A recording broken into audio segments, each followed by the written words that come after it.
Anyhow, that's my rant over. This is supposed to be Brazen State Police Station they've come out of. Brazen State Police Force, probably the most active police force in the world, considering at the moment there's the brutal cuts of the coalition regime have managed to discredit most of it, the police forces, and cut them back. But they don't dress as smartly as they do in these films, apart from Stewart, who was wearing jeans as the police chief. We're talking to the Prime Minister. I don't think they're that bad yet, but they don't wear ties or something, wear t-shirts. I mean, what stupid's that? My rant over. Anyway, this is usual slapstick scenes that I like writing with Ed and Ted, like Ted being pompous and Ed opening a door, then not telling Ted. The relationship between Ed and Ted's different to that of the Stan and Ollie, Laurel and Hardy sort of relationship, in the small reason that while Ted's the lead, nominal leader, he's pompous like Oliver Hardy, and Ed's simple like Stan is, and he makes mistakes, and he's the main default like slapstick comedian.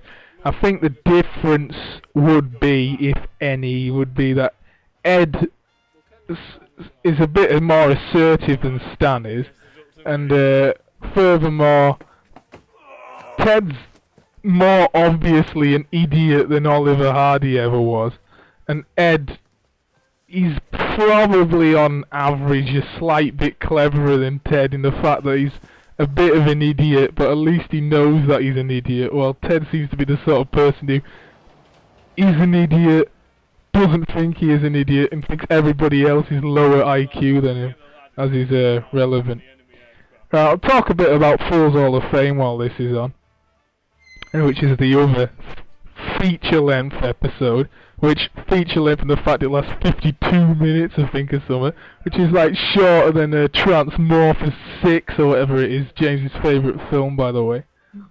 James is also a member of the Pet Shop Boys fan club, which is about as accurate as saying I'm a member of the, what's it called, that kid show I watched the other day, Sadie J fan club and the Joe McElderry Arse Bandit Club, so, which I'm not, yet. Anyhow, Kenny Ball and his Jasmine in the background, my favourite band, apart from Spike Jones, I'd probably say is my favourite, just because it's that arsehole.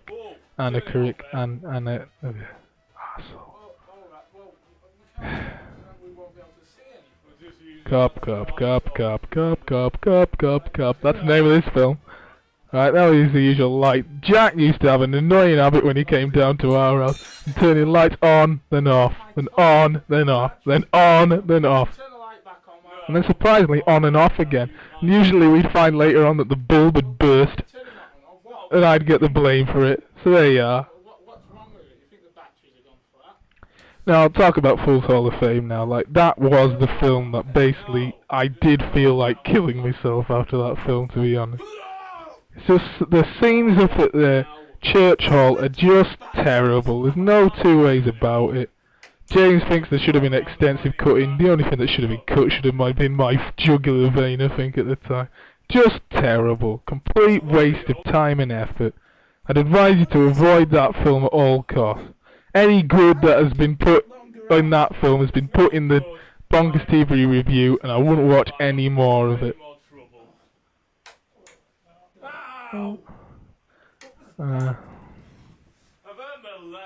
James pretending he's hurt his leg, swapping legs. I just had my fillings done in my teeth at this time, which I haven't actually been back to the dentist since.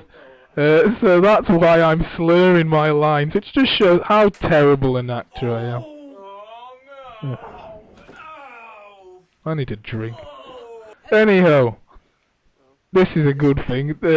Fred Audi and Dixon's Brazen State Yeomanry makes Captain Manny's Home Guard look effective. They've got 2 guns between them that they nicked off an old man. Enemy spy contributing to the enemy. Trying to make them locate our location. That's a good one. Stewart's probably the best actor of the 4 or 5 of us, if you count Dad, in the review. Say, Stewart's the best physical actor, not subtle. Jack's very good at, like, outraged superior types. James is just, well, James. I'm shit and Dad's very good at what he does. Hey, look, Ted. It's Mayor Hey, look, Aldi and Ed, his it's me, and what a tosser. Fred Aldi, what are you doing? Yeah, and the only person who has any pretensions to acting, oh, it's me! What an idiot. Fred Aldi, I am the leader of the Brazen Snake Young. This in here is my private. Well, basically, the first film I made, I did at college the Levet Hill, which is on the internet if you want to see it, which was a silent film, and I entered that into and got 100% in my A-level coursework for that, so like bear that in mind. Then I entered the Keswick Film Festival, came third, I think, fourth probably, to 2 films, and I was absolutely heartbroken at that, because I'm not a bitter person, but how can someone get 100% in an A-level degree coursework, and then come third to Summit that wasn't, it wasn't a bad film, but it didn't deserve to win. Chief Warden Billington. It was just amateurish, and I've entered it 3 times since, and not even had a sniff, so it about sums up my career. I'm the Chief Warden, yes. You got off when these 2 down to beating. You're Mayor Aldi, aren't you? You're the guy who was in this mess in the first place. I'm not Chief Warden Billington has a chip on his shoulder with Fred Aldi, which sums them up. Who left this light on? I don't care about you.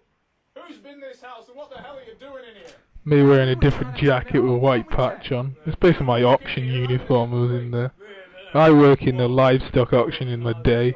James is a university student, but he's about finished now, so we don't know what the hell he'll do. Hopefully become an accountant, but we'll see. Stuart Dixon playing the large and difficult role of Dixon is a joiner, very good joiner, and Jack Dixon there gurning at the camera is an A-level student at the moment. So we'll see what he does after the next year. Certainly, Chief Warden Manic. Yeah. So, as you can see, I'm quite happy being a livestock breeder. Not. Anyway, this is quite a good end joke. Me doing a Cockney accent again, that's Cockney accent. Good bit from I Still Love You All by Kenny Ball. And the You Have Been Watching bit, that's taken from like Perry and Cross sitcoms, but also from a lot of the era, like I think Terry and June had it, George Mildred.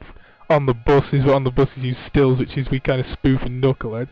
Still did a light thing over this, but it doesn't really work. There's some dialogue on that one for some reason. And then Stuart in the middle of the frame gets pushed, I think. It's quite funny.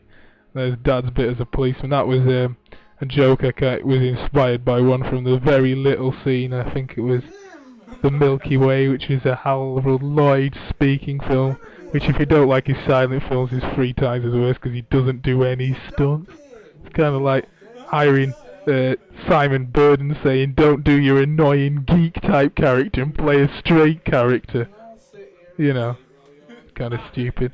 Well anyway, I hope you enjoy this commentary more than I did doing it, and I'll catch you next time! You're not supposed to react! Right, just pull this against the wall. You're not on yet! Fine, go. Nonsense! He's asleep on duty! Wake up! Oh, no. You.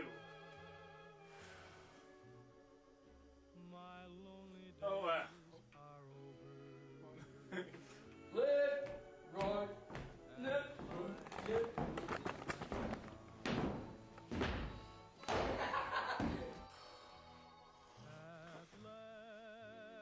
what? No. You're slave.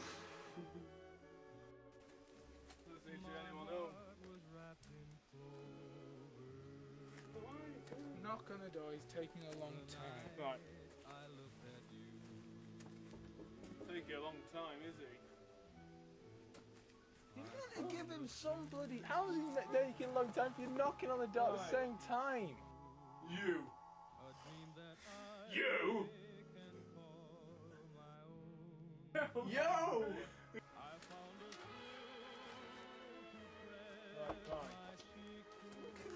Right.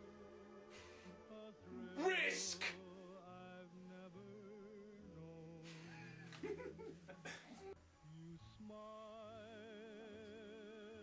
Prime Minister. The Prime Minister's coming round, you're mucking about with spectacles. Coaching Nick. Alright, you two! Put your hands up! The other one.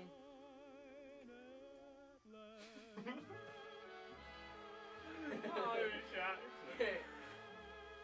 What you do? Put your hands up! Get over there!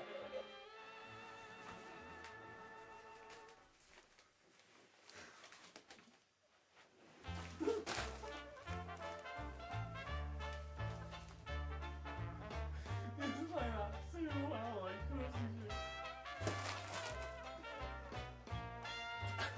Jim! I can't help it, sorry. Right. What are you doing?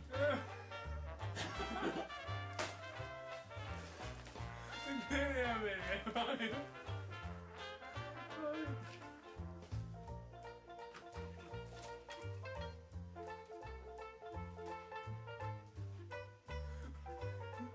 Right.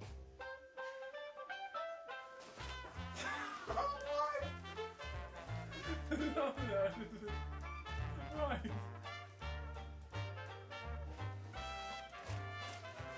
What are you doing? I'm alright, Ed will be alright. I'm alright, Ed, I'm reading the paper.